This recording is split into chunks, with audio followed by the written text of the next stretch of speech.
नमस्कार। एक बार पुनः आप सबका हार्दिक स्वागत है योग परिचय 7वें दिवस के अभ्यास सत्र में। आइए प्रार्थना के साथ आज के अभ्यास सत्र की शुरुआत करते हैं। किसी भी ध्यानात्मक आसन में बैठ जाएं। सुखासन, अर्ध पद्मासन, पद्मासन, वज्रासन या आप किसी कुर्सी पर बैठकर भी प्रार्थना कर सकते हैं। आंखों को कोमलता से बंद करें। दोनों हाथों की ज्ञान मुद्रा धारण करें। अंगूठे और पहली उंगली का अग्रभाग, शेष 3 उंगलियां सीधी, कमर सीधी। और अब इस क्षण शरीर के भीतर आने और जाने वाली श्वास प्रश्वास का अनुभव करें।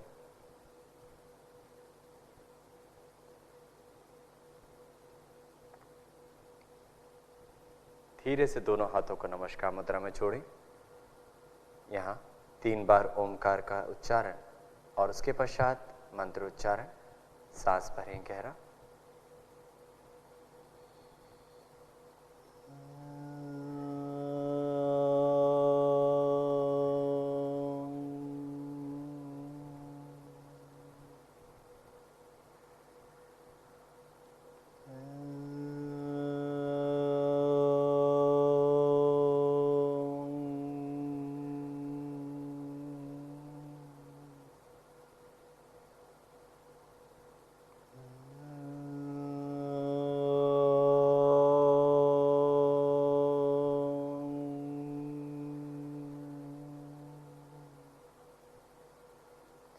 संगच्छत्वं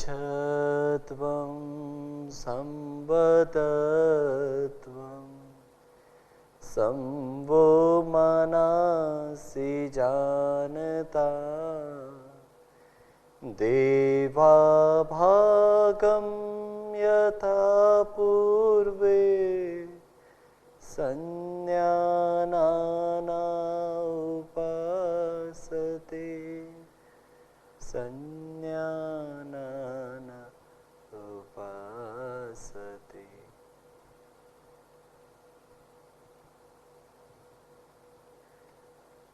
प्रार्थना के भाव को आत्मसार करें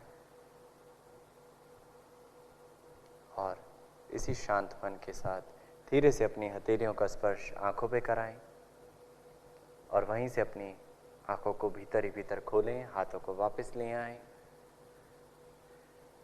एक बार पुनः आपका स्वागत है। अभी तक के बीते हुए सत्रों में जो भी हमने अभ्यास किया, उनका पूर्व जो भी हमने सरल क्रियाएं भी सीखी, उन सबको हमने यहाँ पर अच्छे से आपके साथ साझा किया। आज हम कुछ पूर्व अभ्यास और साथ ही साथ कुछ नए अभ्यास को आपके साथ साझा करेंगे। तो आशा करते हैं आप हमारे साथ करने के लिए तैयार हैं। सबसे पहले सूक्ष्म क्रियाओं के साथ हम अभ्यास आरंभ करेंगे। सूक्ष्म क्रियाओं के लिए अपने स्थान पर खड़े हो जाएं। सूक्ष्म क्रियाएं शरीर के सूक्ष्म स्तर पे रक्त संचार को बढ़ाने में सहायता प्रदान करती है। अब 4 चालन क्रियाएं या सूक्ष्म क्रियाएं, इनके अभ्यास के लिए सर्वप्रथम हम ग्रीवा का अभ्यास करेंगे। समस्थिति में खड़े हो जाएं। दोनों पैरों में 2 उंगलियों का अंतर बनाकर खड़े हो जाएं। आंखों को कोमलता से बंद करें। हाथों को जंघाओं के पास, शरीर का भार पैरों की तरफ, यह समस्थिति है या ये कहें शुरुआती स्थिति है। अब ग्रीवा की क्रियाओं के साथ अभ्यास आरंभ करेंगे। तो पहली क्रिया ग्रीवा को आगे और पीछे झुकाने की क्रिया। श्वास भरते हुए दोनों हाथों को कमर पर रखें और अब श्वास छोड़ते हुए गर्दन को आगे की ओर झुकाएं। अपनी ठुड्डी को कंठकूप से लगाएं।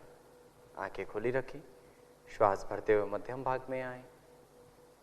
श्वास छोड़ते हुए गर्दन को पीछे की ओर ले जाएं। आंखें खोलकर रखिएगा। श्वास भरते हुए मध्यम भाग।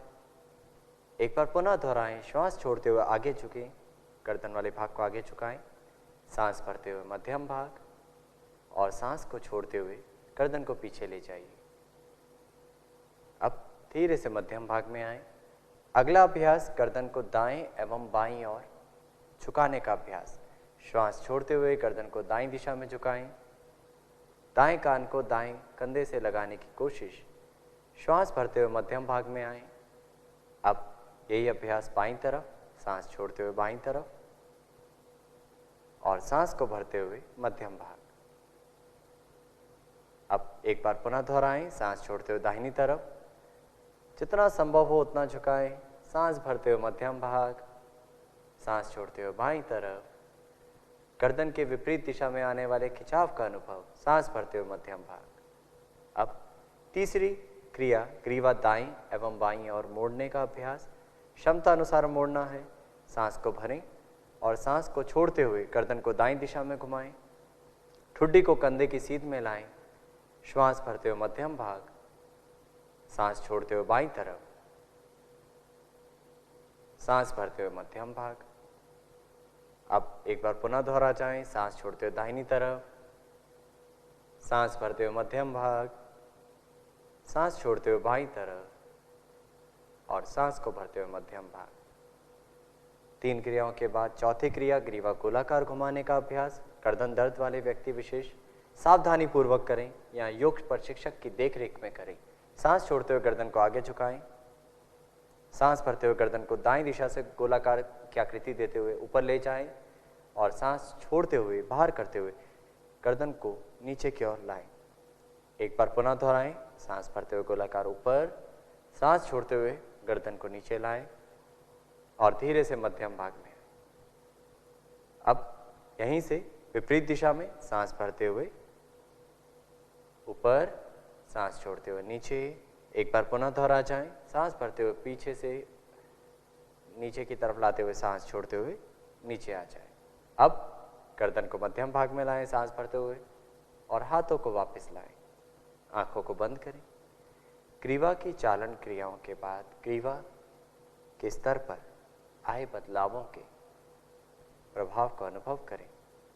जो भी बदलाव, जो भी प्रभाव यहाँ हो रहा है उसको जानने की कोशिश। अब अगले अभ्यास की ओर बढ़ते हैं। अगला अभ्यास स्कंद चालन क्रिया। तो अपने स्थान पर 2 उंगलियों के अंतर से ही खड़े रहें, आंखें खोल लीजिए, सांस भरते हुए बगल से दोनों हाथों को आकाश की ओर ले जाएं, हथेलियों का मुख आसमान की ओर नहीं बाहर की ओर।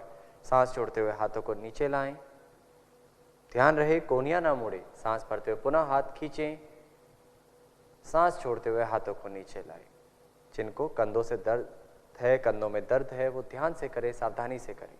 अब स्कंद चक्र क्रिया का अभ्यास।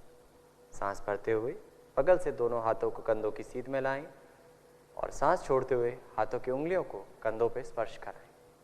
अब दोनों कोहनियों को वक्षस्थल के सामने मिलाइए। सांस भरते हुए गोलाकार आकृति देते हुए ऊपर की ओर ले जाएं और सांस छोड़ते हुए नीचे से आगे। यह अभ्यास एक बार और दोहरा जाएं, यथासंभव ऊपर की ओर, सांस छोड़ते हुए नीचे से आगे की ओर। अब 2 बार विपरीत दिशा से सांस छोड़ते हुए नीचे, श्वास भरते हुए ऊपर। पुनः दोहराएं, सांस छोड़ते हुए नीचे और सांस भरते हुए ऊपर। अब कोहनियों को कंधों की सीध में ले आएं, हाथों को कंधों की सीध में लाएं, खींचें और सांस छोड़ते हुए नीचे ले आइए। आंखों को बंद करके कंधों के स्तर पर जो भी बदलाव आ रहे हैं उसके साथ जुड़े। स्कंद चालन क्रिया, स्कंद चक्र क्रिया कंधे से संबंधित विकारों को दूर करने में सहायता प्रदान करता है। अब तीसरी क्रिया कटी चालन क्रिया। कटी चालन की 2 क्रियाओं का अभ्यास यहाँ करेंगे। पहले आगे और पीछे झुकने का अभ्यास, पैरों में कंधों से अधिक दूरी दें। सांस को भरते हुए सामने से दोनों हाथों को आकाश की ओर ले जाएं, खींचकर। सांस को छोड़ते हुए धीरे धीरे पीछे जाएं, आंखें खुली रखें, पैर का अंगूठा दबा के रखें यथासंभव। सांस भरते हुए मध्यम भाग, सांस छोड़ते हुए आगे झुकें सीधी कमर के साथ, हथेलियों का भाग पैरों के बीच में रखने की कोशिश, कमर को नीचे खींचें यथासंभव।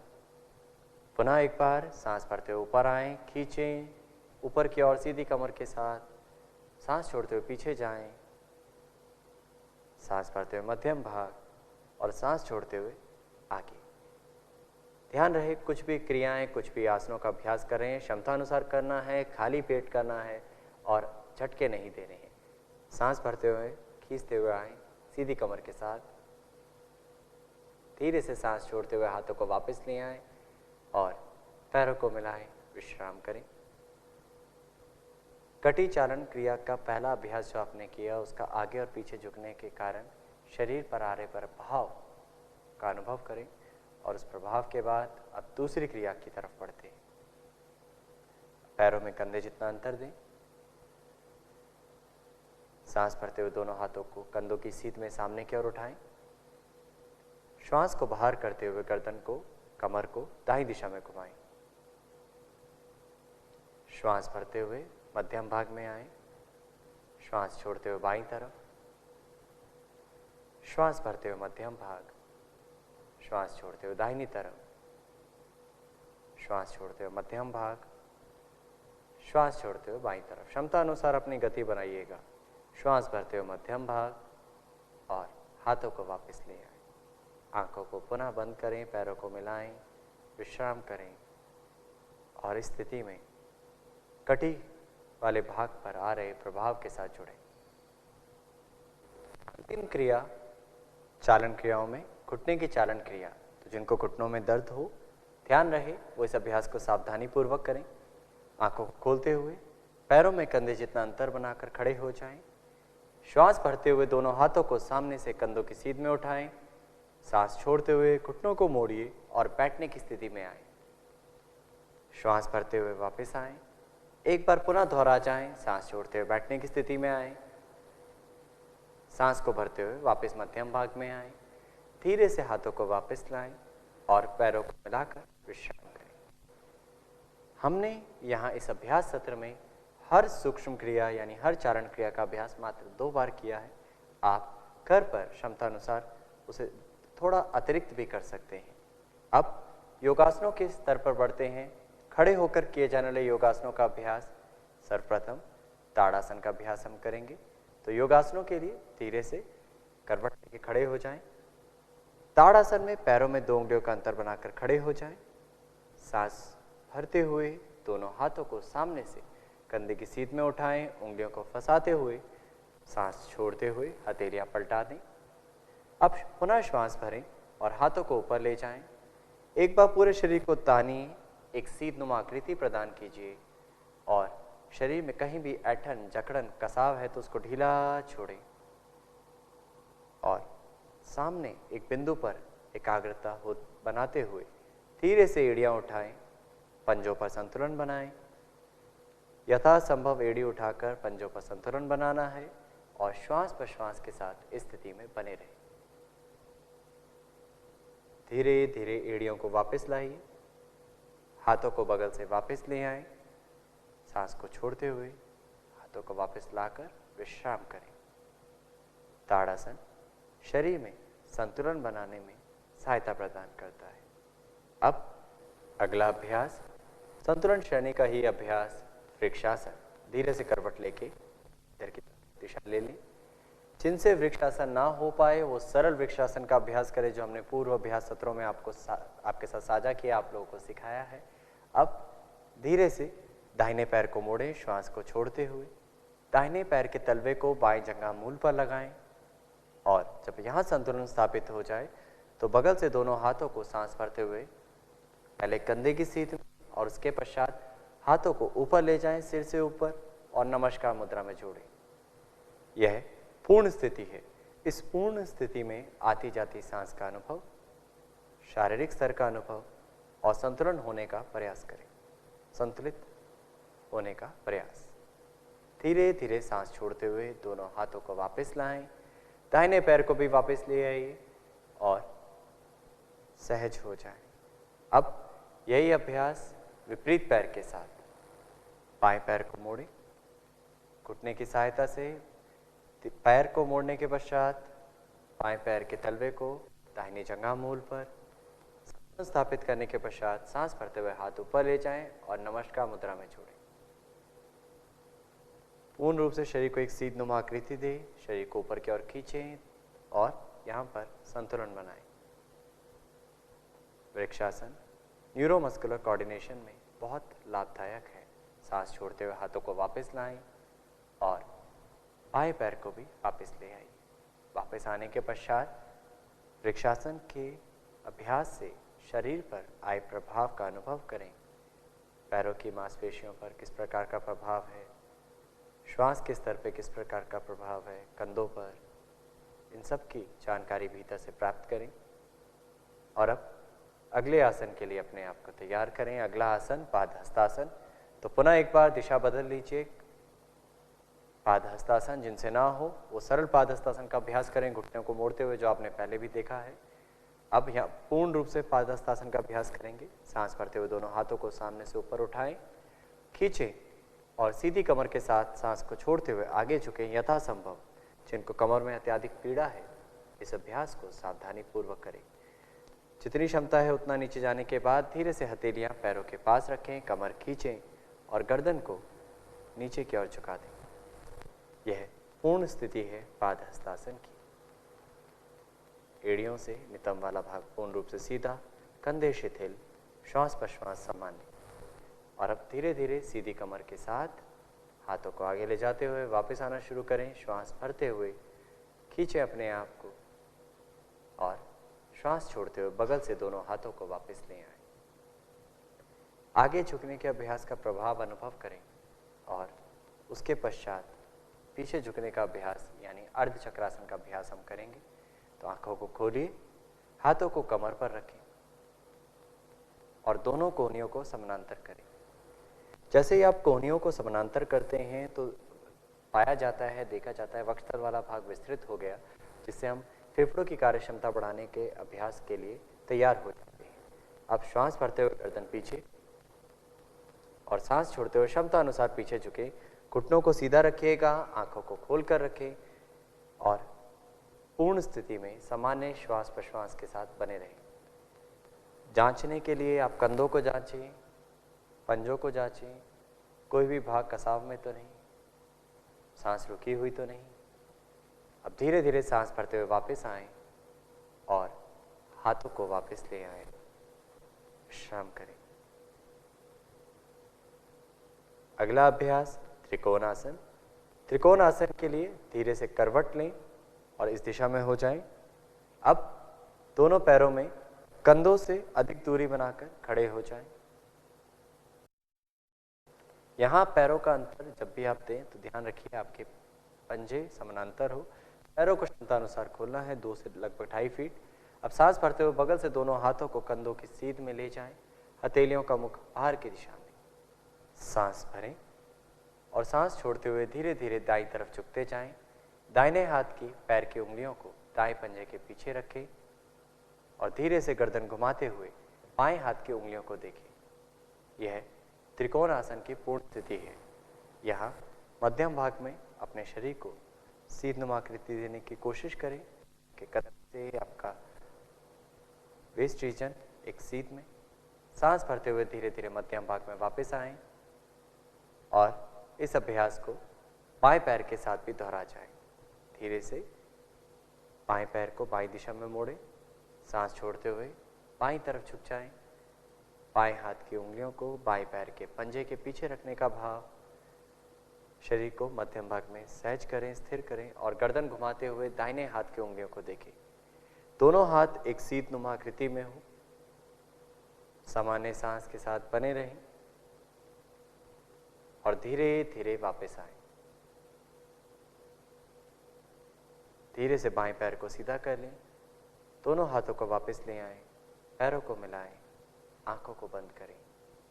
त्रिकोण आसन के प्रभाव के साथ अनुभव करते जाएं शरीर में आए बदलावों को। हमने यहाँ पर सूक्ष्म क्रिया और खड़े होकर 5 आसनों का जो अभ्यास किया, उनका प्रभाव अनुभव करें।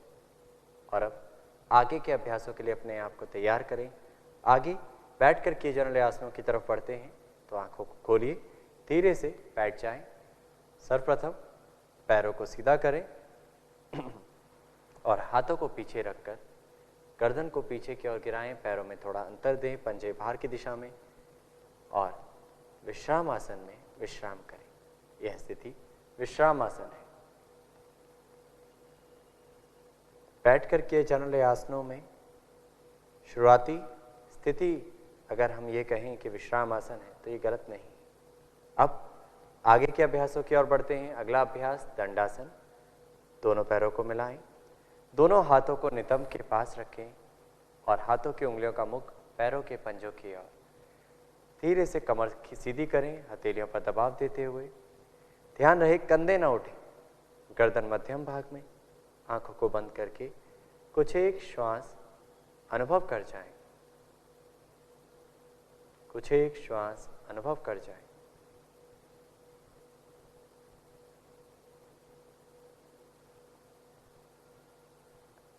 अब धीरे से वापस विश्राम आसन में आ जाएं और पैरों में अंतर देके विश्राम करें। आगे के अभ्यासों की ओर बढ़ते हैं। आगे का अभ्यास वज्रासन। तो पूर्व स्थिति पहले दंडासन धारण करें। दोनों पैरों को मिलाकर हाथों को जंघाओं के पास रखकर या नितंब के पास। अब धीरे से दाहिने पैर को मोड़ें और दाहिने पैर के तलवे को और एड़ी को अपने नितंब के पास लाएं। ऐसे ही बाएं पैर को मोड़िए और दोनों हाथों को नितंब के साथ रखते हुए अपने एड़ियों को व्यवस्थित कर लें। धीरे से दोनों हाथ घुटनों पर रखें। यह स्थिति वज्रासन कहलाती है। ध्यान दीजिएगा, अक्सर लोग वज्रासन में एड़ियों को इस प्रकार व्यवस्थित रखते हैं या इस प्रकार रखते हैं कि एड़ियां आपके नितंब वाले क्षेत्र में छुप जाती है, दबाव देना शुरू कर देती है। हमें एड़ियों को बाहर की ओर फैलाना है और एड़ियों के बीच में बैठना है। अब आगे के अभ्यास की ओर बढ़ते हैं। वज्रासन से अर्ध उष्ट्रासन। धीरे से आंखें खोलिए और घुटनों के बल खड़े हो जाएं। पैरों में कुछ इंच की दूरी बनाएं। जिन साधकों से उष्ट्रासन का अभ्यास ना हो पाए वो अर्ध उष्ट्रासन का अभ्यास करेंगे। दोनों हाथों को सांस भरते हुए नितंब पर रखें और सांस छोड़ते हुए कोहनियां मिलाएं। जितना संभव है सांस भरते हुए गर्दन को पीछे की ओर और श्वास को बाहर करते हुए और झुकते जाएं। जंघाएं समानांतर हों, यथासंभव झुकें, सामान्य सांस के साथ बने रहें। अर्ध उष्ट्रासन उष्ट्रासन से पूर्व तैयारी है, परंतु अर्ध उष्ट्रासन फेफड़ों की कार्य क्षमता बढ़ाने में मदद प्रदान करता है, साथ ही साथ कमर दर्द को भी दूर करने में सहायता प्रदान करता है। धीरे धीरे वापस आएं और धीरे से वज्रासन में बैठ जाएं, विश्राम करें। तो जिनसे उष्ट्रासन ना हो वो इस आसन को दोबारा दोहराएंगे। अब हम अगले अभ्यास की ओर बढ़ने जा रहे हैं जिसका नाम है उष्ट्रासन। इसमें हमारी पूर्ण स्थिति ऊंट की कमर की आकृति जैसी हो जाती है। तो अब धीरे से अपने स्थान पर पुनः घुटनों के बल खड़े हो जाएं। पैरों में कुछ इंच की दूरी बनाएं। घुटनों में, पंजों में, एड़ियों में अंतर। सांस भरते हुए गर्दन को पीछे की ओर ले जाएं और सांस छोड़ते हुए धीरे धीरे कमर से झुकते हुए पीछे की ओर हाथों को तलवों पर रखें।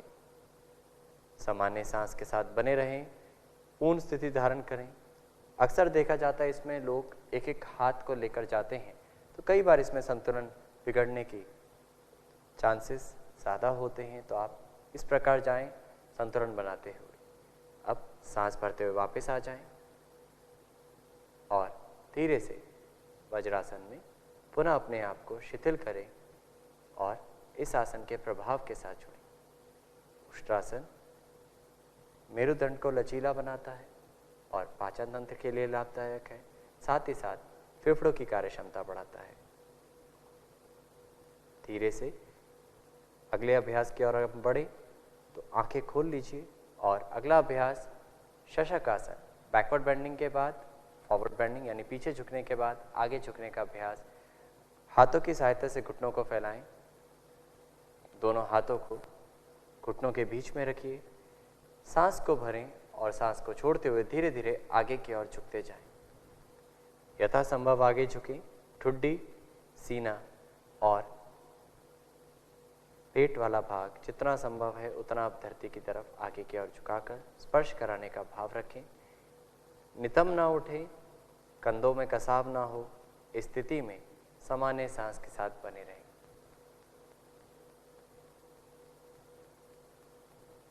धीरे धीरे सांस भरते हुए वापस आ जाएं और हाथों की सहायता से धीरे से घुटनों को मिलाएं और वज्रासन में पुनः वापस आएं।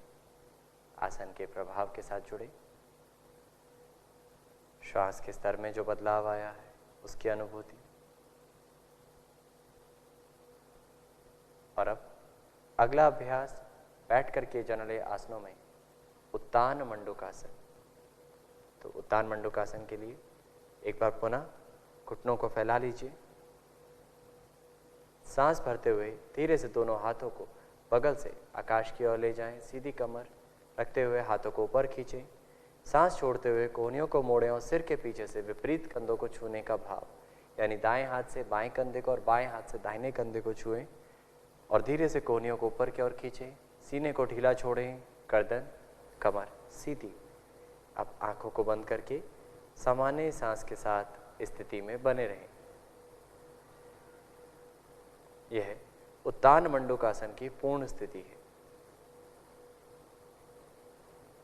धीरे धीरे उत्तान मंडूकासन से वापस आएं, हाथों को ऊपर ले जाएं और श्वास छोड़ते हुए हाथों को वापस ले आएं और पैरों को मिलाकर प्रारंभिक स्थिति वज्रासन में आ जाएं।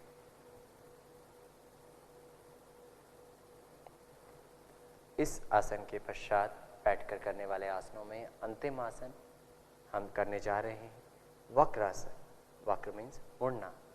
तो शरीर को मोड़ने के लिए तैयार हो जाएं। पहले दंडासन की स्थिति में आ जाएं। जिनसे वक्रासन की पूर्ण स्थिति ना हो वो सरल वक्रासन, यानी जो सरल तरीका बताया था पूर्व अभ्यास में, उसको भी कर सकते हैं। तो दंडासन से वक्रासन के लिए एक बार अपनी कमर को सीधा करें। धीरे से दाहिने पैर को मोड़ें। दाहिने पैर के तलवे को बाएं घुटने के पास रखें। अब धीरे से दाहिना हाथ पीछे ले जाएं। शरीर के समीप रखते हुए हाथ की उंगलियां पीछे की ओर और श्वास भरते हुए बायां हाथ घुटने के ऊपर से उठाते हुए पैर के तलवे के पास रखें। पूर्ण रूप से सांस बाहर कर दें। अब एक बार पुनः सांस भरें, कमर खींचें और सांस छोड़ते हुए शरीर को दाईं दिशा में मोड़ दीजिए। यह वक्रासन की पूर्ण स्थिति है। इस स्थिति में मेरुदंड पर आ रहे प्रभाव के साथ जुड़ें। यह आसन मधुमेह के लिए बहुत लाभदायक आसन, मधुमेह को ठीक करने में सहायता प्रदान करता है। धीरे धीरे वापस आएं। अब यही अभ्यास बाएं तरफ से दोहरा जाए। धीरे से बाएं पैर को मोड़ें, दाहिने घुटने के पास रखें और बाएं हाथ को पीछे रखते हुए दाहिने हाथ को बाएं घुटने के ऊपर से घुमाएं। श्वास छोड़ते हुए अपने हाथ को क्षमता अनुसार रखें। तलवे के पास रखना संभव ना हो तो आप अपने पंजे को भी पकड़ सकते हैं। सांस भरें, कमर खींचें और सांस छोड़ते हुए धीरे धीरे मुड़ जाएं। इस स्थिति में बने रहें सामान्य श्वास प्रश्वास के साथ और जांचें कहीं भी बहुत ज़्यादा खिंचाव, कसाव, तनाव तो नहीं। यदि ऐसा है तो शरीर को शिथिल करते जाएं, क्षमता अनुसार करें और धीरे धीरे वापस आ जाएं। हाथ को भी वापस लाएं, पैर को सीधा करें और विश्राम आसन में विश्राम करें।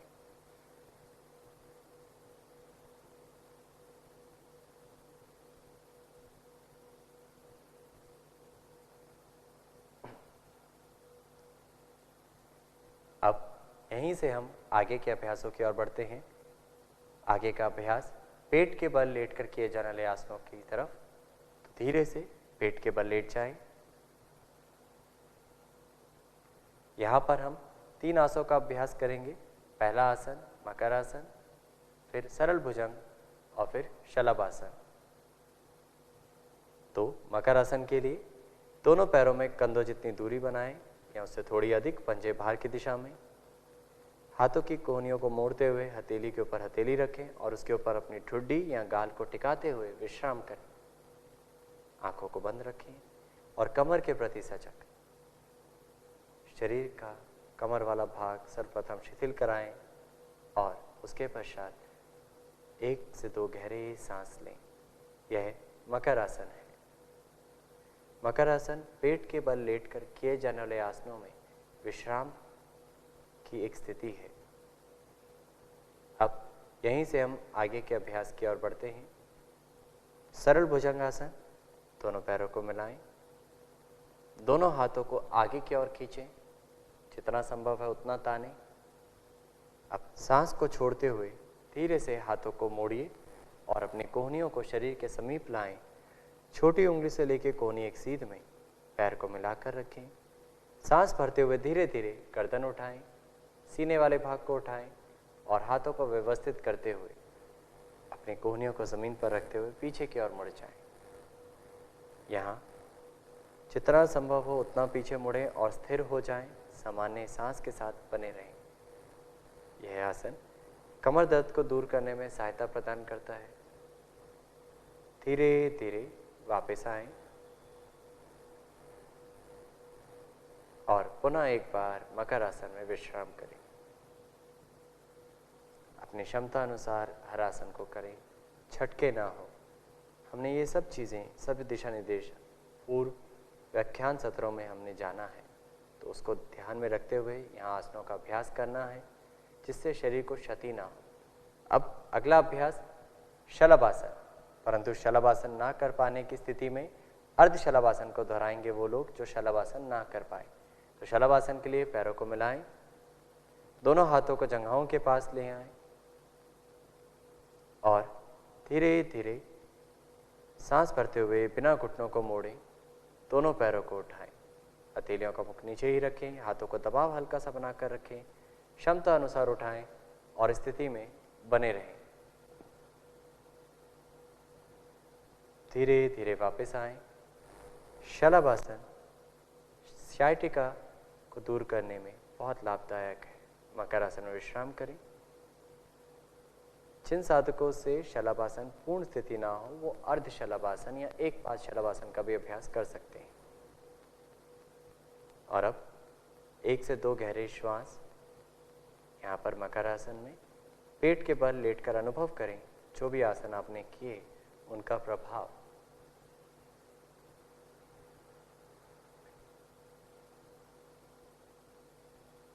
अब हम अंतिम श्रेणी की तरफ बढ़ने जा रहे हैं। अंतिम आसनों की श्रेणी पीठ के बल लेटकर किए जाने वाले आसन। सो धीरे से करवट लीजिए, हाथ का सहारा लेते हुए अपने आप को व्यवस्थित कर लें करवट लेकर और शिथिल हो जाएं। यहाँ पर हम कुछ नए आसनों को आपके साथ आज साझा करेंगे, उसके सरल अभ्यास को साझा करेंगे। तो पहला आसन जो आज हम करने जा रहे हैं वो है सेतु बंद आसन। जिस आसन को हम करने जा रहे हैं उसका नाम सेतु बंद आसन, अर्थात शरीर की जो पूर्ण स्थिति होगी, एक सेतु नुमा आकृति, पुल नुमा आकृति। तो सेतु बंद आसन के लिए हम पैरों को मोड़ें, हाथों को जंघाओं के पास रखें, घुटनों में, पंजों में, एड़ियों में कुछ इंच की दूरी बनाएं। यहाँ हम पहले सरल अभ्यास करने जा रहे हैं। सांस भरते हुए धीरे धीरे नितंब कमर वाला भाग क्षमता अनुसार उठाएं। सेतुबंद आसन का सरल अभ्यास ये है। कईयों के लिए यह पूर्ण अभ्यास भी हो जाता है, क्योंकि जितनी क्षमता है उतना करें। सांस छोड़ते हुए धीरे धीरे वापस आएं, पैरों को सीधा करें और विश्राम करें। इस आसन को करने के लिए हम किसी विषय वस्तु का भी प्रयोग कर सकते हैं, यानी किसी प्रॉप का भी यूज़ कर सकते हैं। तो जब आप कमर को उठा रहे होते हैं उस क्षण हम किसी तकिए को भी कमर के नीचे लगाकर कुछ क्षण उस स्थिति में बने रह सकते हैं। परंतु हम यहाँ पर सरल तरीके के बाद अब पूर्ण स्थिति का अभ्यास आपके साथ करेंगे। पुनः एक बार दोनों पैरों को मिलाएं और घुटनों को मोड़ते हुए एड़ियों को नितंब के पास लाएं। अब धीरे से अपनी एड़ियों को या एंकल्स को यथासंभव पकड़ लीजिए, टखनों को पकड़ लीजिए। जिनसे ये भी संभव ना हो वो हाथों को एड़ियों के पास रखें। सांस भरते हुए धीरे से अपनी एड़ियाँ उठाएं, कमर वाला भाग उठाएं यथासंभव और शारीरिक स्थिति एक पुलनुमा आकृति के रूप में देने का प्रयास करें। यहाँ फेफड़ों का पूर्ण रूप से फैलाव हो रहा है। ध्यान रहे घुटने सामने की स्थिति में हो, सामने की सीध में हो, बाएं और दाएं दिशा में बहुत ज़्यादा ना खुले हुए हों। सामान्य सांस के साथ स्थिति में बने रहें। अक्सर यह स्थिति इतनी सहज नहीं हो पाती, टखने पकड़ के ऊपर उठाना, तो आप हाथों को सहज रख के जंघाओं के पास रख के भी कर सकते हैं। अब धीरे से वापस आ जाएं, पैरों को सीधा करें और अपने आप को व्यवस्थित करें और विश्राम करें।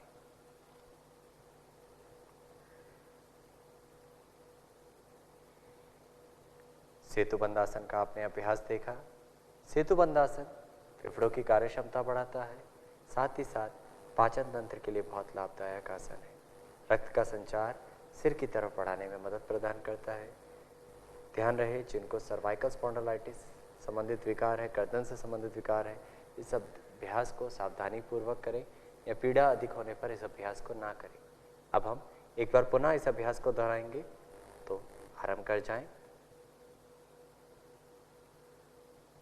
एड़ियों को पकड़ लें। घुटनों को मोड़ने के बाद सांस भरते हुए धीरे धीरे नितंब एड़ियां क्षमता अनुसार उठा दें।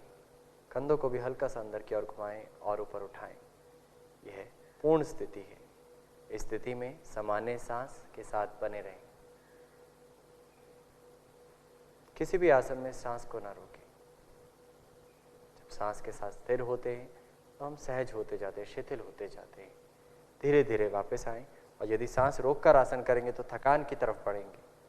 पैरों को सीधा करें और विश्राम करें। अब हम इस आसन के प्रभाव के साथ जुड़ने की कोशिश करेंगे और उसके पश्चात आगे के अभ्यास की ओर बढ़ेंगे। गर्दन पर आए इसका प्रभाव, उसका विपरीत आसन हम करेंगे सरल मत्स्य आसन।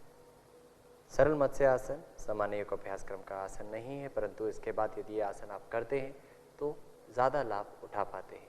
तो सरल मत्स्य आसन के लिए दोनों पैरों को मिलाएं, हाथों की सहायता से इस आसन का अभ्यास करेंगे। तो सांस भरते हुए दोनों हाथों को इस प्रकार ले जाएं कि आपके हाथ की हथेलियां आपके कानों के पास जमीन पर। अब सांस भरते हुए धीरे धीरे हाथों पर दबाव देते हुए गर्दन और सीने को उठाएं और गर्दन को पीछे की ओर घुमाते हुए सिर का मध्यम भाग धरती से स्पर्श कराएं। पैरों को मिलाकर रखें। धीरे से हाथों को वापस ले आएं, जंघाओं के ऊपर रख दीजिए और कोहनियां जमीन पर विश्राममय स्थिति में। यह सरल मत्स्य आसन है। इस स्थिति में सामान्य श्वास प्रश्वास के साथ बने रहें और यह सेतुबंध आसन की गर्दन पर आ रहे नकारात्मक प्रभाव या दबाव का विपरीत प्रभाव यहाँ पर आपको अनुभव कराता है। धीरे से हाथों के सहारे से ही वापस आएं, हाथों को पुनः उस स्थिति में ले जाएं और धीरे से वापस आ जाएं। विश्राम करें।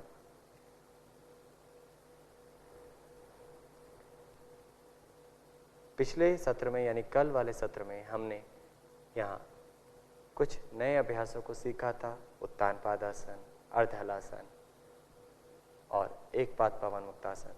तो अब हम उनका एक एक बार अभ्यास यहाँ पर पीठ के बल लेटकर करने वाले आसनों में करेंगे। तो उत्तान पादासन के लिए दोनों पैरों को मिलाएं, हाथों को जंघाओं के पास रखें, हथेलियों का मुख नीचे की ओर। कल हमने उसका पूर्व सरल अभ्यास भी किया था, परंतु आज हम पूर्ण स्थिति करेंगे। सांस भरते हुए दोनों पैरों को उठाएं, बिना घुटनों को मोड़े, लगभग 30 डिग्री के कोण पर, या इतना जितने आप पैर के अंगूठों को देख पाएं। उत्तान पादासन पे पूर्ण स्थिति में नाभि पर आने वाले प्रभाव का अनुभव करें। सांस लेते रहें और छोड़ते रहें। धीरे धीरे पैरों को वापस लाएं और विश्राम करें। हाथों पैरों में थोड़ा सा अंतर देके अपने आप को विश्राम करें, प्रभाव के साथ जुड़ें। अब अगला अभ्यास अर्ध हलासन। जिनसे ना हो वो सरल तरीका अपना सकते हैं। तो अर्ध हलासन के लिए एक बार पुनः पैरों को मिलाइए, हाथों को जंघाओं के पास पुनः रखें, हथेलियां नीचे की ओर। सांस को भरते हुए दोनों पैरों को बिना घुटनों को मोड़े हुए यथासंभव धीरे धीरे उठाएं। संभव है तो 90 डिग्री का कोण देने का प्रयास। एड़ियों से नितंब तक घुटने और पूर्ण रूप से पैर सीधे। सामान्य सांस के साथ बने रहें स्थिति में। यह आसन हाइपरटेंशन को दूर करने में सहायता प्रदान करता है और वेरिकोस वेन से संबंधित विकार को दूर करने में सहायता प्रदान करता है। धीरे धीरे सांस छोड़ते हुए इस आसन से वापस आ जाएं और विश्राम करें। यहाँ हम स्थिरता का समय लगभग 2 से 3 सांस या 5 सांस तक रोक रहे हैं, पर आप जब घर में अपने इस अभ्यास को बढ़ाना चाहें तो आप सामान्य श्वास की मात्रा को बढ़ा सकते हैं, यानी रुकने का समय और बढ़ा सकते हैं। अब अगला अभ्यास एक पाद पवन मुक्त, उसके बाद द्विपाद पवन मुक्त। दोनों पैर मिलाएं, सांस छोड़ते हुए धीरे से दाहिने पैर को मोड़ें और दाहिने पैर के घुटने को, जंघा को दबाते हुए सीने के पास ले आएं। हाथों से पैर के घुटने के निचले भाग को पकड़ लें। एक बार गहरा सांस भरें और श्वास को खाली करते हुए धीरे से गर्दन उठाएं। नासिका या ठुड्डी लगाने की कोशिश। बायां पैर भी ऊपर उठाएं, पंजा बाहर की दिशा में। यह एक बात पवन मुक्त आसन की स्थिति है या सुप्त पवन मुक्त। जिनसे पवन मुक्त आसन ना हो पाए वो इस अभ्यास को करें, और जिनके लिए गर्दन उठाना भी संभव ना हो वो एक पैर को मोड़कर अभ्यास कर सकते हैं, चाहे दूसरा पैर विश्राम में स्थिति में रख सकते हैं। तो अब धीरे से वापस आए, पैर को वापस ले आएं, प्रारंभिक स्थिति में आ जाएं और यही अभ्यास दूसरी तरफ से कर जाएं। जितना संभव हो उतना अपनी तरफ दबाएं और पूर्ण स्थिति धारण करें। पूर्ण स्थिति में सामान्य सांस के साथ रुकना है, सांस नहीं रोकनी। हम बार बार ये दिशा निर्देश इसलिए देते हैं कि अक्सर लोग त्रुटियां करते हैं। धीरे धीरे वापस आए और पैर को सीधा करें, हाथों को जंघाओं के पास लाएं, विश्राम करें।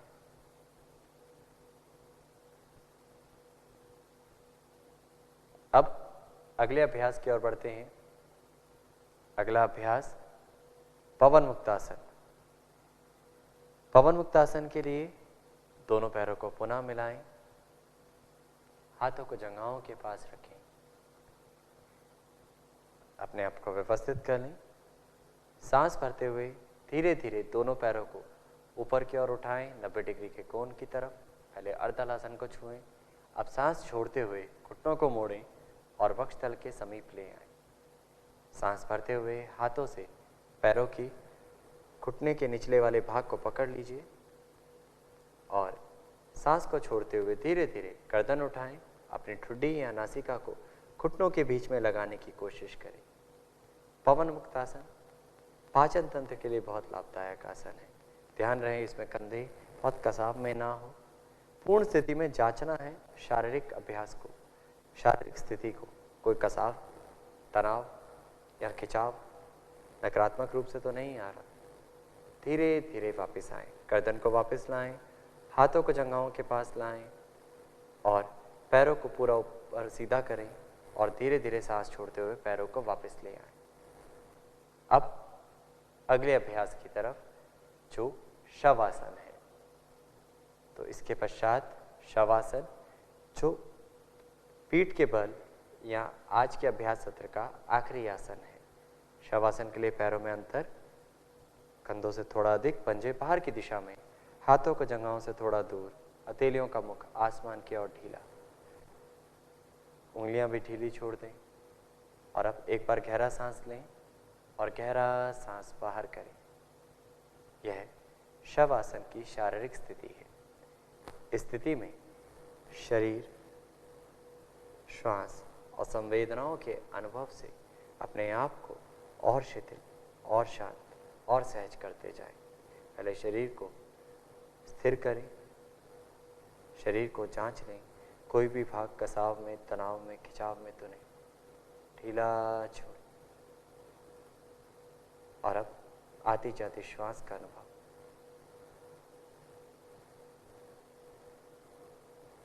हर प्रश्वास के साथ शरीर धरती की तरफ ढीला छोड़ते जाए और अपने आप को मानसिक रूप से सुझाव दें, मेरा पूरा शरीर शिथिल हो जाए।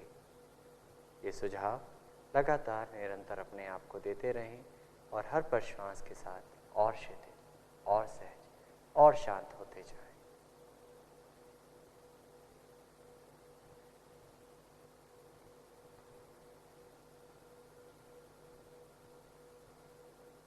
शवासन पीठ के बल लेट कर किए जाने वाले विश्राम आसन की स्थिति में आने वाला एक आसन है। जितना सहज हो उतना सांस भरें और धीरे धीरे सांस बाहर करते हुए शरीर को और शिथिल और ढीला छोड़ते जाए।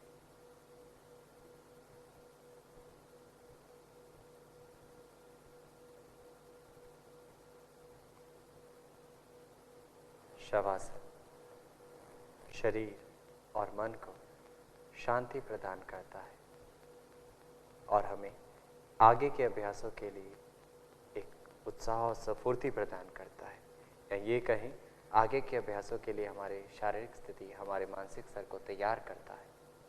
अब आगे के अभ्यासों की ओर बढ़ते हैं, तो उसके लिए शवासन से वापस आने के लिए सांस लें, गहरा सांस भरें और धीरे धीरे सांस बाहर करें।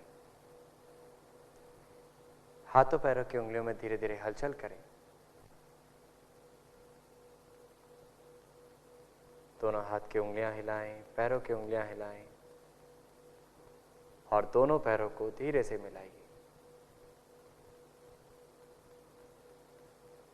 एक बार पूरे शरीर को ताने, दोनों हाथों को पीछे ले जाएं, सिर से पीछे पूरे शरीर को ताने, खिंचाव दें और सांस छोड़ते हुए हाथों को वापस ले आए। अब दाएं या बाईं ओर करवट लेते हुए, हाथ का सहारा लेते हुए धीरे से उठकर बैठ जाएं आगे के अभ्यासों की ओर। यहाँ हम आगे के अभ्यास में आज के सत्र में योगिक गहरे श्वसन प्रक्रिया का अभ्यास करेंगे, श्वसन क्रिया का अभ्यास करेंगे और अनुलोम विलोम प्राणायाम और ध्यान का अभ्यास करेंगे। तो उसके लिए अपने आप को व्यवस्थित कर लें। सुखासन, अर्ध पद्मासन या किसी भी ध्यानात्मक आसन में बैठ जाएं। कमर सीधी रखें, दोनों हाथों की ज्ञान मुद्रा धारण करें, आंखों को बंद कर लीजिए। अब योगिक गहरे श्वसन क्रिया के लिए पहले पूर्ण रूप से सांस बाहर करें और धीमा गहरा सांस भरना आरंभ करें। पेट, सीने का भाग और कंधे का भाग धीरे धीरे सांस के साथ फैलाते जाएं। सांस छोड़ते हुए धीरे धीरे ऊपर से नीचे की ओर खाली करते जाएं।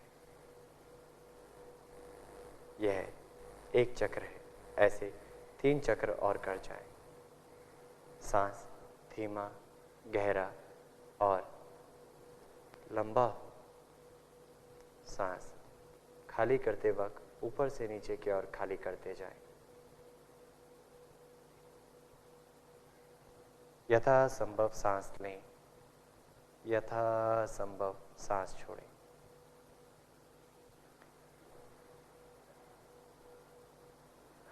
आपका नियंत्रण हो आपकी सांस के ऊपर।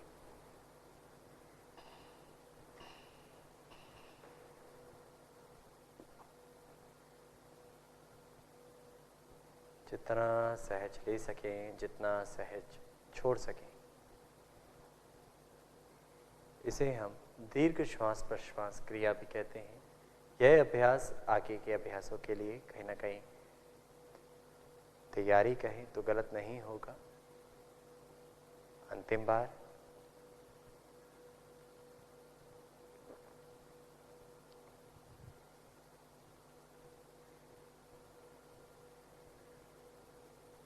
और अब हम नाड़ी शोधन प्राणायाम का अभ्यास करने जा रहे हैं। अनुलोम विलोम प्राणायाम का अभ्यास शरीर की समस्त नाड़ियों को शुद्ध करने के भाव से इस अभ्यास को करेंगे, साथ ही साथ फेफड़ों की कार्य क्षमता बढ़ाने के लिए और अब बहुत सारे अतिरिक्त लाभों को लेने के भाव से।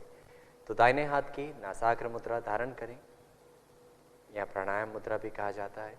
पूर्ण रूप से श्वास बाहर करें, कमर सीधी रखें, बाएं हाथ ज्ञान मुद्रा में बना रहने दें और धीरे से दाहिने नासिका रंध्र को बंद करें और बाएं नासिका रंध्र से धीमा गहरा सांस लें। लगभग जितनी मात्रा में आप सांस लें और विपरीत नासिका रंध्र से सांस उतनी ही मात्रा में बाहर करें। धीरे धीरे सांस बाहर करें। अब दाहिने नासिका रंध्र से ही सांस लें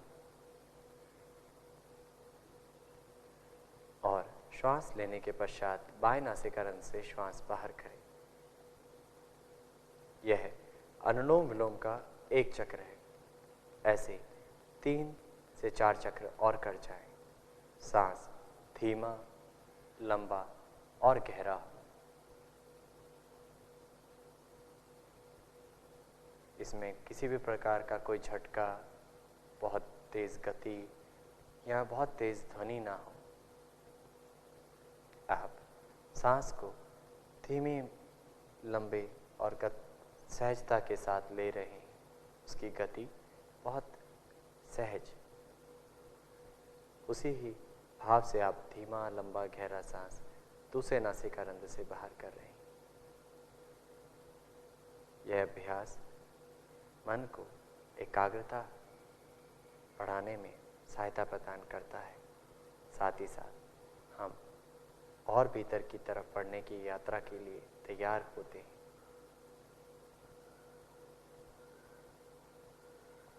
सांस एक नासिका से लें, दूसरी नासिका रंध्र से बाहर करें, फिर जिससे बाहर करें उससे श्वास लें और दूसरे नासिका रंध्र से बाहर करें। पूरक और रेचक। बायां नासिका रंध्र हमारा बायां नासिका, हम ईड़ा नाड़ी के नाम से शास्त्रों में इसको जाना जाता है, और दाहिना नासिका रंध्र पिंगला नाड़ी के लिए ईड़ा और पिंगला, इन दोनों के बीच में संतुलन बनाने का भाव, ईड़ा नासिका से ईड़ा नाड़ी से श्वास भरने का भाव और पिंगला वाले भाव धीरे धीरे सांस बाहर।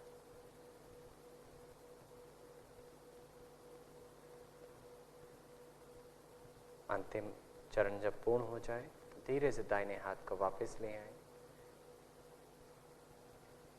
हकार, ठकार, ईड़ा, पिंगला, सूर्य, चंद्रमा, गंगा, यमुना, बहुत नामों से इन दोनों नासिका रंध्रों के भाग को जाना जाता है।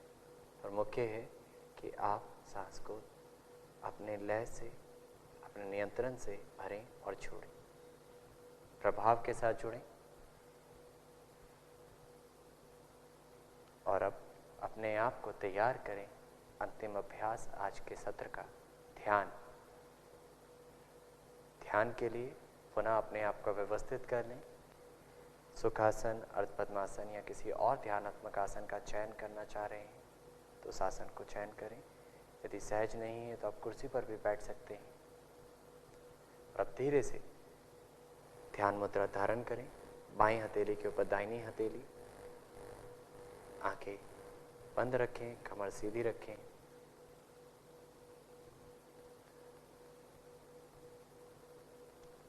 शारीरिक स्थिति को जांच लें, सिर वाले भाग का अनुभव, कमर की जानकारी, हाथों की स्थिति की जानकारी, पैरों का जितना भी भाग धरती के संपर्क में है, स्पर्श में है, उसका अनुभव।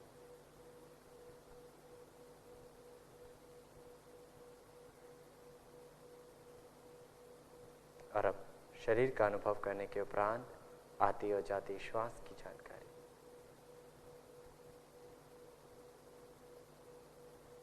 जो सांस आ रही है, जा रही है,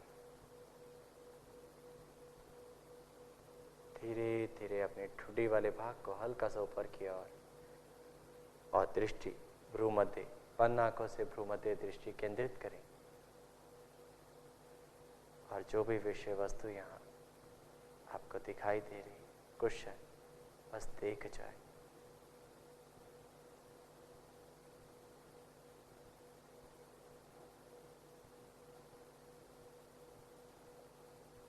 और शांत, और शांत। कुछ भी ढूंढिए मत, कुछ भी खोजिए मत, बस देखने का भाव। तदा दृष्ट स्वरूप अवस्थान।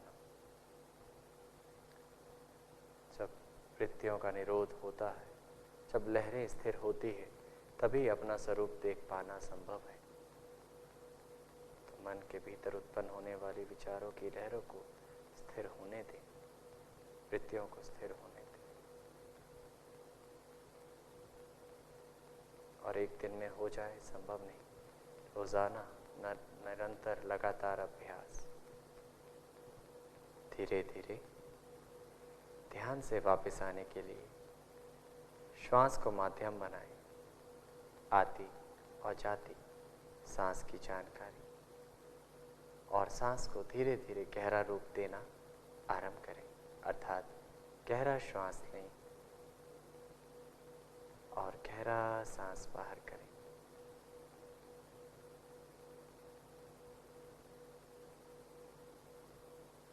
अब मन ही मन संकल्प धारण करें, हमें अपने मन को हमेशा संतुलित रखना है।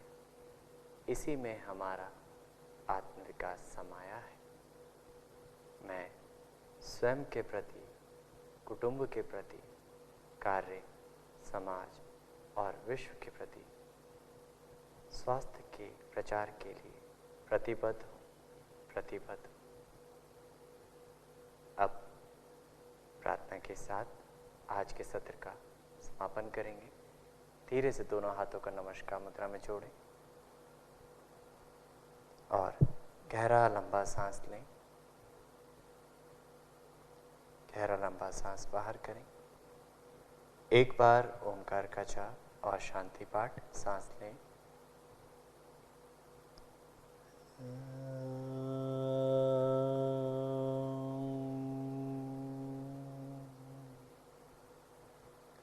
सर्वे भवन्तु सुखिनः, सर्वे सन्तु निरामया,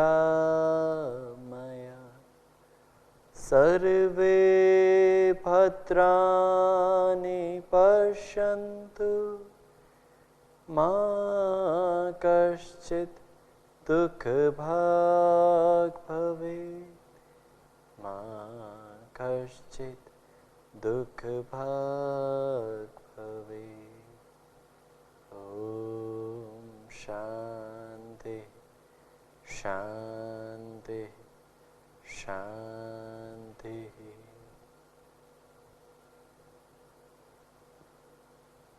धीरे से समय लेते हुए अपनी आंखों को हथेलियों पर रखें और हाथों को वापस लाएं। धन्यवाद। आपका दिन मंगलमय हो।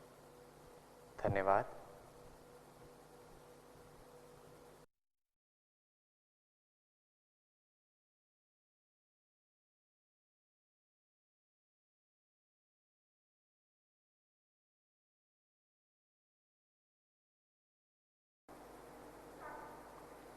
नमस्कार। योग परिचय कार्यक्रम के 7वें दिन के व्याख्यान सत्र में आप सभी का स्वागत है। व्याख्यान सत्र का आरंभ हम प्रार्थना के साथ करेंगे। आंखों को कोमलता से बंद करें। दोनों हाथ नमस्कार की मुद्रा में। लंबा गहरा श्वास लें।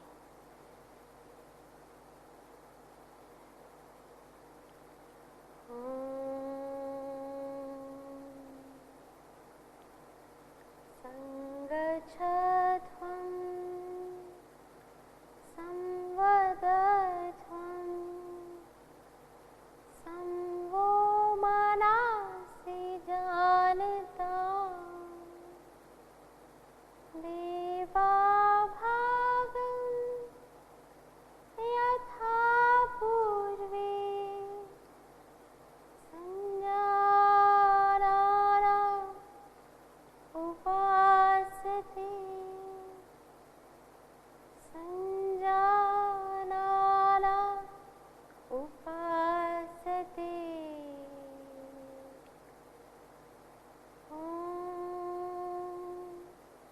शांति शांति शांति।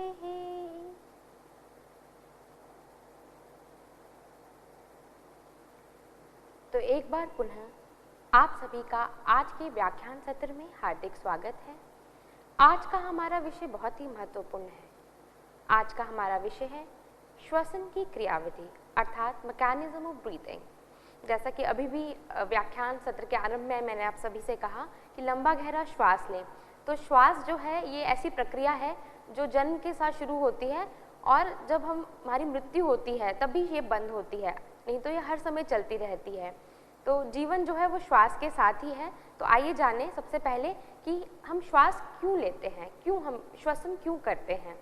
तो जैसा कि आप सभी जानते भी होंगे कि हम ऑक्सीजन को लेने के लिए, अवशोषित करने के लिए और CO2 को छोड़ने के लिए, जो भी हमारे शरीर में कार्बन डाइऑक्साइड बनती है उसे बाहर निकालने के लिए और वातावरण से ऑक्सीजन को लेने के लिए हम श्वसन करते हैं। और ये दोनों प्रक्रियाएं जो हैं मनुष्य के जीवन के लिए बहुत ही आवश्यक है और इसके बिना हम नहीं रह सकते। अगर ये प्रक्रिया नहीं होगी तो हमारा जीवन भी नहीं है। श्वसन प्रक्रिया जो है यह फेफड़ों में हवा को लाना और बाहर निकालना इसमें सहायता करती है। तो जब हम श्वास लेते हैं और प्रश्वास लेते हैं और वायु को शरीर में लेते हैं, हम श्वसन हर समय हमारे शरीर में श्वसन की प्रक्रिया चलती रहती है, जागते हुए, सोते हुए, जब भी हम कोई काम करते हैं तो जब तक हम जीवित हैं तब तक हम ऐसा कर रहे हैं और ये जो है हमारे शरीर में स्वचालित रूप से है। It is under involuntary control, not under our voluntary control. कुछ हद तक तो श्वसन क्रिया को आप कंट्रोल कर सकते हैं गाते हुए, बोलते हुए, या चाहे तो खुद से थोड़े समय के लिए श्वास रोक भी सकते हैं, पर पूर्णतः नहीं। हमारे मस्तिष्क में न्यूरॉन्स हैं, तंत्रिकाएं हैं जो कि आपके बिना सोचे हुए भी जो है आप श्वास ले सकते हैं, उसमें सक्षम है। जैसे कि आप सो रहे होते हैं, आपको नहीं पता आप सांस ले रहे होते हैं, या अपने आप ही इसकी स्पीड और रेट को भी वो कंट्रोल कर देते हैं एज पर रिक्वायरमेंट, जैसी ज़रूरत हो। और आप चाहें तो खुद से भी कुछ हद तक उसे रोक सकते हैं, कंट्रोल कर सकते हैं। पर ये एक ऐसा कार्य है जिसके लिए आपको अपने मस्तिष्क और मांसपेशियों की समन्वित गतिविधियों की ज़रूरत होती है, उनमें कोऑर्डिनेशन की बहुत ज़रूरत होती है। तो आइए हम आज यही जानेंगे कि ये जो ब्रीदिंग है उसका क्या मैकेनिज्म है, ये किस प्रकार होती है। तो उसके लिए सबसे पहले हम जानें कि हमारे श्वसन प्रणाली में कौन कौन से अंग आते हैं। तो इसमें नाक, नासिका मार्ग, स्वर यंत्र, लैरिंग्स, श्वसन नली, जो हमारी जो ट्रैकिया, ब्रोंकियल ट्यूब्स और फेफड़े आते हैं, जो लंग्स आते हैं। और ये जो है व्यक्ति को सांस लेने और पूरे शरीर में जिसके द्वारा ऑक्सीजन आए और CO2 को बाहर निकालने में सहायता प्रदान करते हैं। तो सबसे पहले आप जैसे कि देख ही सकते हैं, ये है ह्यूमन रेस्पिरेटरी ट्रैक्ट। अब इस रेस्पिरेटरी ट्रैक्ट को रचना के आधार पर हम 2 पार्ट्स में डिवाइड भी कर सकते हैं, the upper respiratory tract and the lower respiratory tract. तो जो हमारा अपर रेस्पिरेटरी ट्रैक्ट है उसमें हमारा नाक, नॉस्ट्रल, नेजल कैविटी आती है, साइनसेस आते हैं, ग्रसनी, इसोफेगस एंड स्वर यंत्र, लैरिंग्स। निचली श्वसन प्रणाली यानी द लोअर रेस्पिरेटरी ट्रैक्ट, इसके अंदर आता है trachea, windpipe, bronchial tree and lungs, फेफड़े। सबसे पहले नासिका के बारे में जानेंगे। जो नासिका है, जैसा कि हम सभी जानते हैं, जब एयर एंटर करती है सबसे पहले नॉस्ट्रल में एंटर करती है, तो ये एक प्रवेश द्वार है एयर के लिए, वायु के लिए। तो इसके अंदर जो है एयर एंटर करती है और इसमें सीलिया लाइक जो होते हैं हेयर प्रोजेक्शंस होते हैं जो कि एयर को फिल्टर करते हैं, यानी कि कोई भी डस्ट पार्टिकल्स हो वो अंदर एंटर ना कर पाएँ। इसके भी 2 पार्ट्स हैं, बाह्य और आंतरिक, एक्सटर्नल एंड इंटरनल। तो अगर हम इसके इंटरनल पार्ट की बात करें तो इसमें एक म्यूकस मेम्ब्रेन होती है, साथ में जो है सीलिया होते हैं, जैसा कि अभी आपको बताया गया है। नेजल सेप्टम के माध्यम से 2 पार्ट्स में इसे डिवाइड किया जा सकता है। तो जो भी एयर एंटर करती है नॉस्ट्रल में, तो उसे ये वार्म करते हैं और फिल्टर करते हैं, यानी कोई भी डस्ट पार्टिकल्स हो, कुछ भी म्यूकस हो, उसे बाहर निकालने में ये सहायता करते हैं। अगर हम बात करें फेरिंग्स की, जो ग्रसनी, तो यह एक फनल के आकार की ट्यूब होती है जो कि हमारी नेजल कैविटी, ओरल कैविटी और जो स्वर यंत्र है लैरिंग्स है उसके पीछे स्थित है। और यह हवा और भोजन दोनों के लिए एक कॉमन पैसेज है, यानी कि इसमें एयर भी एंटर करती है और फूड भी। और ये ध्वनि के गुंजन के लिए भी कक्ष प्रदान करता है कि वॉइस जो है उसके रेजोनेंस के लिए। अगर हम अब लैरिंग्स की बात करें, कंठ नली, तो यह श्वसन नली के तो ऊपर है, ट्रैकिया के तो ऊपर है, वायु मार्ग में वृद्धि प्रदान कर रहा है, उसी की एक्सटेंशन है। तो यह ट्रैकिया में जो एयर एंटर करने से पहले उसमें कोई डस्ट पार्टिकल्स हों उनको दूर रखने में मदद करता है। और वोकल कॉर्ड का भी स्थान है, हाँ जी, दैट इज द प्लेस जहाँ से आप जो है जो वॉइस प्रोड्यूस होती है। और ये लोचदार उत्तकों टिश्यूज द्वारा बना हुआ है और इसमें साथ में जो है मांसपेशियाँ भी हैं और कार्टिलेज का भी ढांचा इसके साथ कनेक्टेड है। अब हम बात करते हैं वायु नली यानी ट्रैकिया, द विंड पाइप की। तो ये वायु के लिए, एयर पैसेज के लिए ट्यूबुलर मार्ग है और ये हमारे ग्रास नली के पहले स्थित है। यह वोकल कॉर्ड से 5th जो है आपकी जो थोरैसिक वर्टिब्रा है तक फैला हुआ है और दाएं और बाएं ब्रोंकियाई में आगे जाके डिवाइड हो जाता है। और इसको जो है 20 जो है इनकम्प्लीट कार्टिलेजिनस रिंग द्वारा सपोर्टेड है ये। अब हम बात करते हैं ब्रोंकाई की। तो जो ट्रैकिया है डिवाइड्स इनटू ब्रोंकाई, और ब्रोंकाई जो है ये फेफड़ों में 2 मुख्य वायु मार्ग हैं। ब्रोंकाई जो है फर्दर बहुत सारे जो हैं वो ब्रोंकस में डिवाइड होते हैं, right primary bronchus then left primary bronchus, जो फर्दर कम से कम 15 बार डिवाइड होते हैं। और जो राइट प्राइमरी ब्रोंकस है वो राइट लंग की ओर और लेफ्ट प्राइमरी ब्रोंकस जो है लेफ्ट लंग की ओर जो है वो मूव करता है और फर्दर डिवाइड होने लगता है और इस प्रकार पूरी ब्रोंकियल ट्री बन जाती है। इसमें ये बेसिकली ट्रैकिया से स्टार्ट हुआ है और इसका जो टर्मिनेशन हो तो एल्वियोलाई तक होता है। तो श्वास नली से ब्रोंकियल पेड़ की जो शाखाएं हैं वो दाएं और बाएं प्राइमरी ब्रोंकाई हैं, ये आगे फर्दर डिवाइड होते जाते हैं और इनकी जो टर्मिनेशन है वो एल्वियोलाई में होती है। और एल्वियोलाई जो है basically that is a place for gaseous exchange, यहीं पर जो है ऑक्सीजन और CO2 का आदान प्रदान होता है। तो एल्वियोलाई के बारे में हम बात करेंगे, उससे पहले लंग्स के बारे में हम जानते हैं।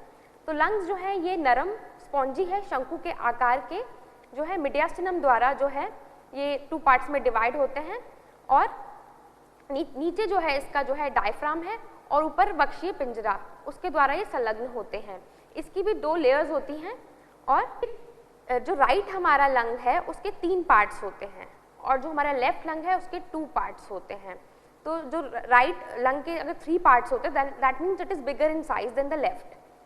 अब हम बात करते हैं एल्वियोलाई की। तो एल्वियोलाई मैंने जैसा कि आपको पहले बताया है कि हमारे फेफड़ों में छोटी सबसे स्मॉलेस्ट वायु थैली है और श्वसन प्रणाली में सबसे छोटे मार्ग जो हैं वो एल्वियोलाई ही हैं। अगर आपने कभी जैसे देखा होगा ऑफ कोर्स जो अंगूर के गुच्छे होते हैं उस तरीके से हम एल्वियोलाई की कल्पना कर सकते हैं और प्रत्येक अंगूर का जो दाना है वो एक एल्वियोलस को दर्शाता है। इसके आसपास जो कैपिलरीज होती हैं उससे सराउंडेड होता है। तो यहाँ पर CO2 और कार्बन डाइऑक्साइड का आदान प्रदान होता है डिफ्यूजन के प्रोसेस द्वारा। इस प्रकार जो होता है गैसेस एक्सचेंज होता है। तो जब हम श्वास कैसे लेते हैं, जब हम श्वास लेते हैं तो सबसे पहले आपके नाक के माध्यम से या अपने मुंह से ही आप हवा को खींचते हैं, जैसे कि मोस्टली हमें नाक से श्वास लेना चाहिए। नाक से या मुंह से जो हवा है वो ग्रसनी, फिर स्वरयंत्र और श्वास नली से दाएं या बाएं ब्रोंकाई में जाती है, फिर फेफड़ों में प्रवेश करती है। ब्रोंकाई से हवा छोटी ब्रोंकाई में यात्रा करती है जब तक एल्वियोलाई में नहीं पहुंचती। वायु में आपके ऑक्सीजन होती है जिसकी क्योंकि शरीर की कोशिकाओं को जरूरत होती है।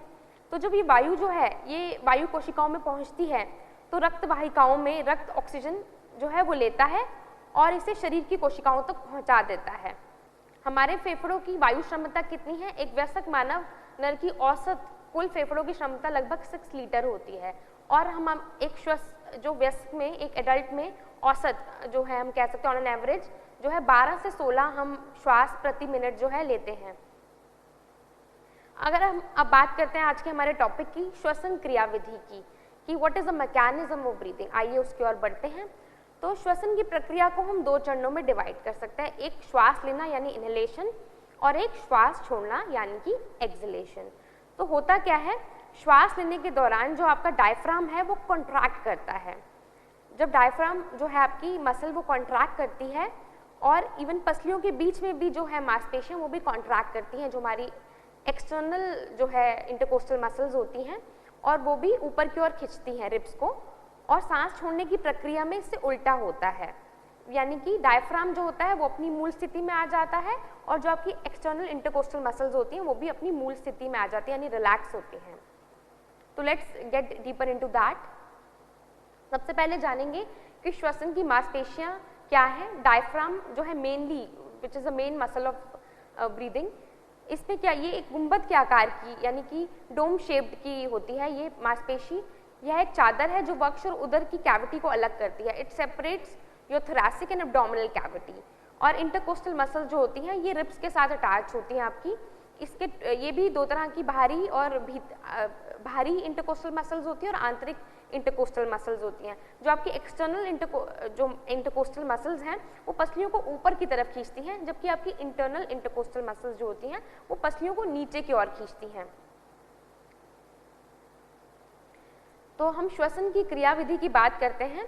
तो जब हम सांस लेते हैं तब क्या होता है, जब हम सांस लेते हैं तो आपका डायफ्राम कॉन्ट्रैक्ट करता है, संकुचित होता है और नीचे की तरफ आ जाता है, नीचे की तरफ बढ़ता है, डाउनवर्ड मूव करता है और इंटरकोस्टल मसल्स जो आपकी एक्सटर्नल इंटरकोस्टल मसल्स हैं वो भी कॉन्ट्रैक्ट करती हैं और आपकी रिब्स को ऊपर की ओर जो है वो लाती हैं।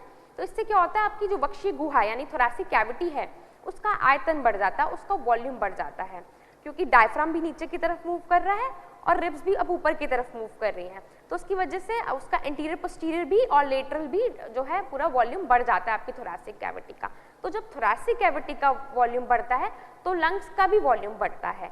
तो जैसा कि आप सभी को पता होना चाहिए, जब वॉल्यूम बढ़ता है तो प्रेशर जो है वो क्या होता है, कम हो जाता है। ये हमें जानना बहुत ज़रूरी है कि वॉल्यूम बढ़ने से प्रेशर कम होता है। अब प्रेशर कम होने से क्या होगा, तो देयर इज़ अ लॉ कि जो एयर होती है वो हमेशा हाई प्रेशर से लो प्रेशर की तरफ मूव करती है।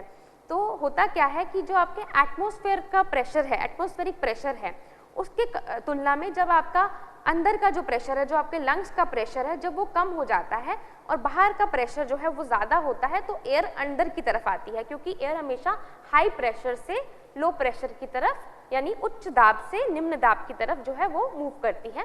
तो डायफ्राम की मूवमेंट की वजह से, जो कि हमारे ब्रेन के सेंटर से कंट्रोल होते हैं, मेडुला और पॉन्स जो है इसके लिए रिस्पॉन्सिबल हैं ब्रेन में, तो उनको जो है जो स्टिमुलेशन है वो वहाँ से आता है।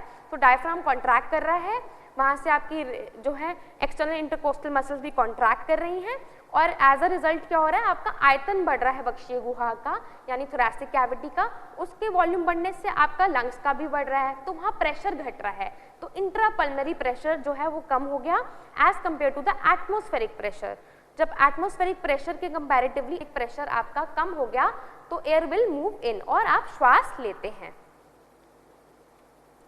अब क्या होता है जब हम श्वास को छोड़ते हैं, श्वास छोड़ने पे इसका बिल्कुल विपरीत होता है। अब क्या होता है, आपका डायफ्राम रिलैक्स हो जाता है। Yes, diaphragm will be relaxed और वापस अपने गुंबद के आकार में लौट जाता है, और यानी आपकी इंटरकोस्टल मसल जो है एक्सटर्नल, वो भी अब जो कॉन्ट्रैक्ट हुई थी वो अब रिलैक्स करती हैं, और वो पसलियों को, रिब्स को नीचे ले आती है, क्योंकि वो रिब्स के साथ अटैच्ड हैं, तो रिब्स को नीचे ले आती हैं। तो उससे क्या होता है, एज अ रिजल्ट अब क्या होगा, डायफ्राम भी अपनी शेप में वापस आ गया और रिब्स भी अगेन नीचे की ओर आ गई। तो आपकी जो थोरैसिक कैविटी है उसका आयतन अब कम हो गया, उसका वॉल्यूम कम हो गया, तो फेफड़ों के अंदर भी जो आपका इंट्रापल्मनरी जो वहाँ का भी वॉल्यूम जो है कम हो गया, क्योंकि वो उसके थोरैसिक कैविटी पे डिपेंड करते हैं।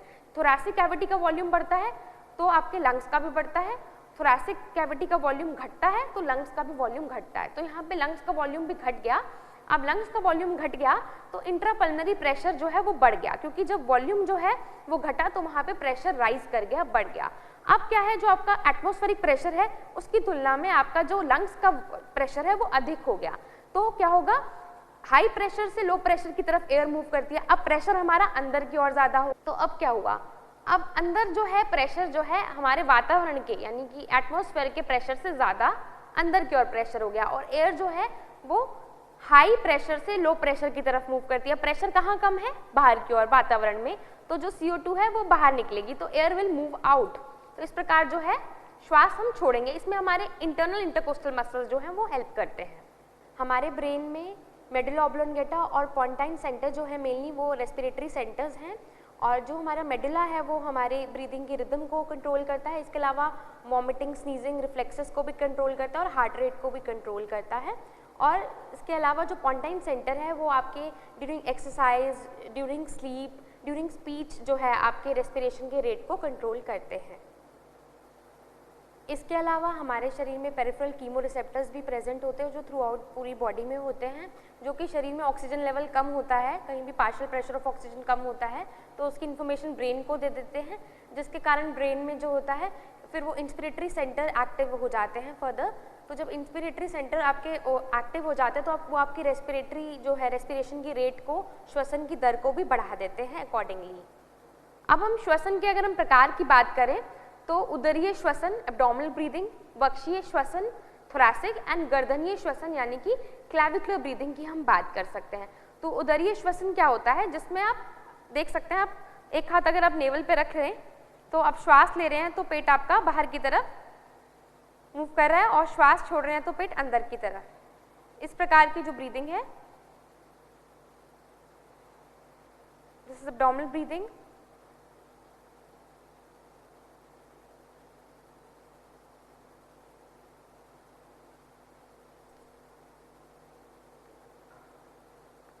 पेट की सांस लेना डायफ्राम को नीचे की ओर धकेलता है, तो जिससे पेट के अंग बाहर की ओर निकलते हैं। This is abdominal breathing. Abdominal breathing में डायफ्राम जो है उसका प्रॉपर्ली यूज होता है और पेट भी इसमें बाहर की ओर निकलता है, और इससे हमारी पेट की सांस लेने की क्षमता का भी अनुकूलन ये करता है, उसको कंट्रोल करता है, उसको लयबद्ध करता है, रिदमिक करता है और आरामदायक बनाता है। आप थोड़ी देर के लिए अगर एब्डोमिनल ब्रीदिंग करके देखें, आप देखेंगे आपका माइंड भी काम एंड रिलैक्स्ड आप फील करेंगे।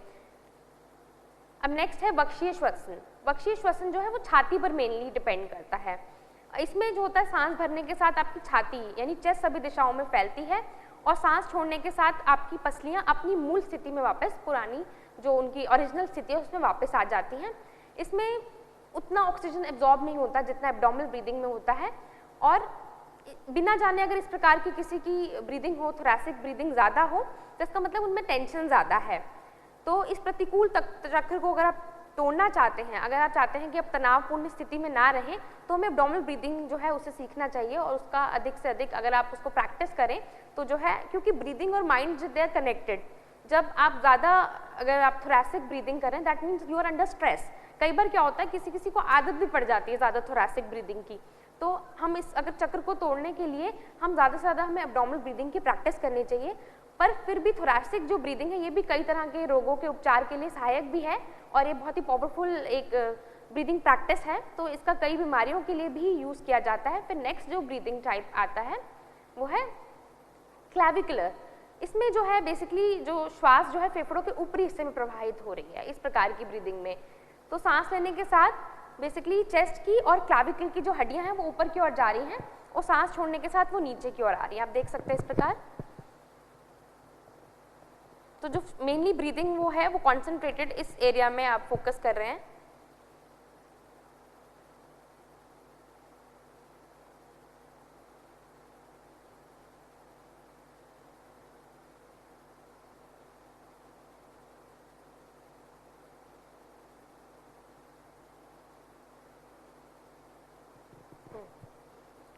तो अभी तो हमने थोड़ा स्लो किया है, बट ये जनरली इस तरह की ब्रीदिंग तब होती है जब बहुत ही ज़्यादा कोई तनाव में होता है, बहुत ही इमरजेंसी की सिचुएशन होती है, तो हमें जनरली जो है वो एब्डोमिनल ब्रीदिंग जो है ज़्यादा से ज़्यादा उसकी प्रैक्टिस करनी चाहिए। उसमें हमारी मसल्स जो है मैक्सिमम आप एब्डोमिनल मसल आपकी यूज़ हो रही है, पेट बाहर की तरफ जा रहा है, डायफ्राम मैक्सिमम जो है उसमें यूज़ हो रहा है। तो ये हमने बात की आज इस प्रकार की हमारे पहले कि हमारे क्या क्या रेस्पिरेटरी ऑर्गन्स हैं, आज हमने उसके बारे में बात करी और किस प्रकार हम श्वास लेते हैं, किस प्रकार हम श्वास छोड़ते हैं, उस मैकेनिज्म की हमने बात करी, उसमें क्या मसल्स का क्या रोल है, किस प्रकार डायफ्राम और जो इंटरकोस्टल मसल्स हैं वो हमारी ब्रीदिंग में हेल्प करते हैं। जो ब्रीदिंग है, इनहेलेशन है, वो एक आपका एक्टिव प्रोसेस है और जो एक्सहेलेशन है वो पैसिव है। अगर आप ध्यान दें, आप श्वास ले रहे हैं तो वो एक्टिवली ले रहे हैं और अब श्वास छोड़ रहे हैं वो नेचुरल अपने आप हो रहा है, पैसिव प्रोसेस हो रहा है वो एक। बट कई बार ऐसा होता है हम फोर्सफुली भी इनहेल एक्सहेल करते हैं, जैसे फोर्सफुल एक्सहेलेशन करते हैं तो आप देखेंगे उसमें एब्डोमिनल मसल भी यूज़ हो रही है, जैसे कि हम कपालभाति करते हैं उसमें फोर्सफुल एक्सहेलेशन करते हैं तो उसमें हमारी एब्डोमिनल मसल को भी हम यूज़ करते हैं अंदर की तरफ। तो जब नेचुरल जो आपकी जो ब्रीदिंग होती है उससे फोर्सफुल ब्रीदिंग में थोड़े डिफरेंट जो है मसल्स जो हैं वो यूटिलाइज होती है, उनका यूज़ होता है। तो इस प्रकार जो है ब्रीदिंग ये हमारे मस्तिष्क और मांसपेशियों के द्वारा जो है उनके कोऑर्डिनेशन के द्वारा हो सकता है, तभी संभव है और इसलिए हम चाहते हैं अब अधिक से अधिक आप प्राणायाम करें और कुछ हद तक आप अपनी जो है ब्रीदिंग को कंट्रोल भी करें और सीखें कि कैसे उसे कंट्रोल किया जाए। बट ब्रीदिंग जो है वो इनवॉलंटरी प्रोसेस है, ये अपने आप चलता है। तो जितना आप प्राणायाम का अभ्यास करेंगे, जितना आप ये प्रैक्टिसेस करेंगे, उतना ज़्यादा आपकी मसल्स भी जो हैं ब्रीदिंग की वो एफिशिएंट होंगी, आपकी लंग्स कैपेसिटी भी इम्प्रूव होगी। तो आई होप आपको आज सभी को ये लेक्चर आज का जो है वो अच्छा लगा होगा और आप ज़्यादा से ज़्यादा जो है हमारी ब्रीदिंग प्रैक्टिस जो है उन्हें हमारे प्रैक्टिकल सेशन में हमारे साथ करेंगे। तो आज के लिए इतना ही, end of the session.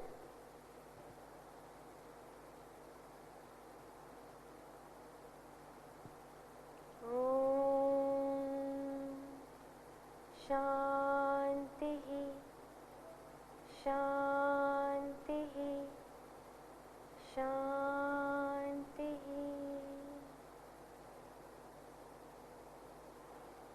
Thank you.